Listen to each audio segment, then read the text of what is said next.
ये कहानी उस समय की है जब समुद्र मंथन के दौरान क्षीर सागर से लक्ष्मी जी प्रकट हुईं और उन्होंने भगवान विष्णु को अपना पति स्वीकार किया। कथा कुछ इस तरह है। एक बार की बात है, भगवान शंकर के अंश से जन्मे महर्षि दुर्वासा पृथ्वी पर घूम रहे थे। घूमते घूमते वे एक सुंदर वन में पहुंचे। वहां एक विद्याधर सुंदरी अपने हाथ में पारिजात के फूलों की एक माला लिए खड़ी थी। वो माला इतनी दिव्य थी कि उसकी खुशबू से पूरा वन महक रहा था। दुर्वासा ने उस विद्याधरी से वो माला मांगी। उसने आदर पूर्वक उन्हें वो माला दे दी। माला लेकर दुर्वासा ने उसे अपने सिर पर रख लिया और फिर से घूमने लगे।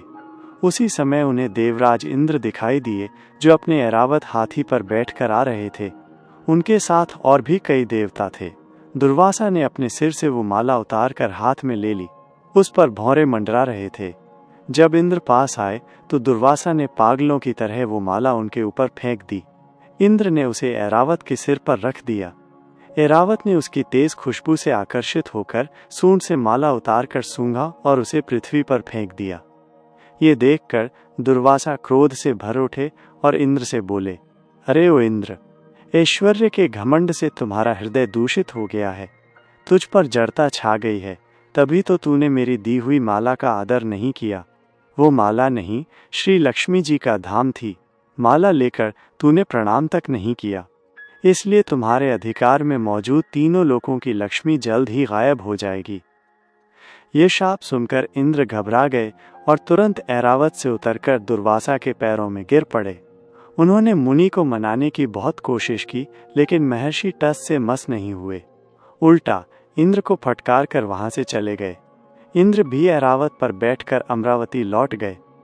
तब से तीनों लोकों की लक्ष्मी नष्ट हो गई। जब तीनों लोक श्रीहीन और शक्तिहीन हो गए तो दानवों ने देवताओं पर हमला कर दिया। देवताओं में अब कोई उत्साह नहीं बचा था। सबने हार मान ली। तब सभी देवता ब्रह्मा जी की शरण में गए। ब्रह्मा जी ने उन्हें भगवान विष्णु की शरण में जाने की सलाह दी। ब्रह्मा जी स्वयं भी देवताओं के साथ क्षीर सागर के उत्तरी तट पर गए। वहां पहुंचकर ब्रह्मा और अन्य देवताओं ने पूरी भक्ति से भगवान विष्णु की प्रार्थना की। भगवान प्रसन्न होकर देवताओं के सामने प्रकट हुए। उनका अनुपम तेजस्वी और मंगलमय रूप देखकर देवताओं ने फिर से उनकी स्तुति की। इसके बाद भगवान ने उन्हें क्षीर सागर को मथने की सलाह दी और कहा, इससे अमृत निकलेगा, उसे पीकर तुम सब अमर हो जाओगे। लेकिन ये काम बहुत मुश्किल है, इसलिए तुम्हें दैत्यों को भी अपना साथी बना लेना चाहिए। मैं तुम्हारी मदद करूंगा। भगवान की आज्ञा पाकर देवताओं ने दैत्यों के साथ मिलकर अमृत पाने की कोशिश शुरू की। वे तरह तरह की जड़ी बूटियां लाए और उन्हें क्षीर सागर में डाल दिया। फिर मंदराचल पर्वत को मथनी और वासुकी नाग को रस्सी बनाकर समुद्र मंथन का काम शुरू किया। भगवान ने वासुकी की पूंछ की तरफ देवताओं को और मुख की तरफ दैत्यों को लगाया। मंथन के दौरान वासुकी की सांसों से निकलने वाली आग से सभी दैत्य कमजोर हो गए और उसी सांस की हवा से बादल बनकर वासुकी की पूंछ की तरफ बरसते थे, जिससे देवताओं की शक्ति बढ़ती गई।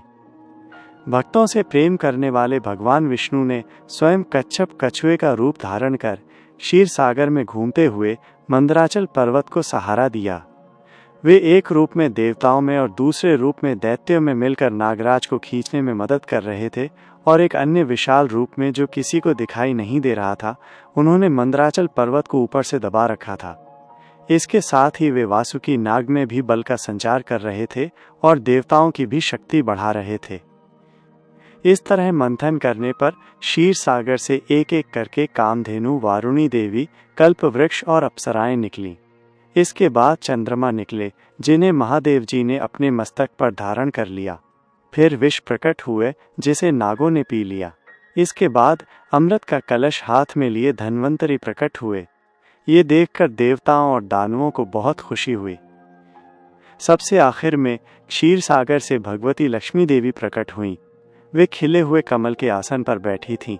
उनके शरीर की दिव्य चमक चारों ओर फैल रही थी और उनके हाथ में कमल शोभा दे रहा था। उनका दर्शन करके देवता और ऋषि मुनि बहुत प्रसन्न हुए।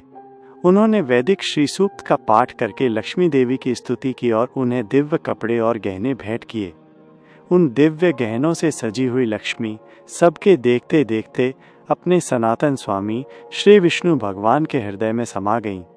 भगवान को लक्ष्मी जी के साथ देखकर देवता बहुत खुश हुए, जबकि दानवों को निराशा हुई। उन्होंने धन्वंतरि के हाथ से अमृत का कलश छीन लिया, लेकिन भगवान ने मोहिनी स्त्री का रूप धारण करके अपनी माया से उन्हें मोहित कर लिया और सारा अमृत देवताओं को पिला दिया। इसके बाद इंद्र ने बहुत विनय और भक्ति के साथ श्री लक्ष्मी जी से देवताओं के लिए वरदान मांगा।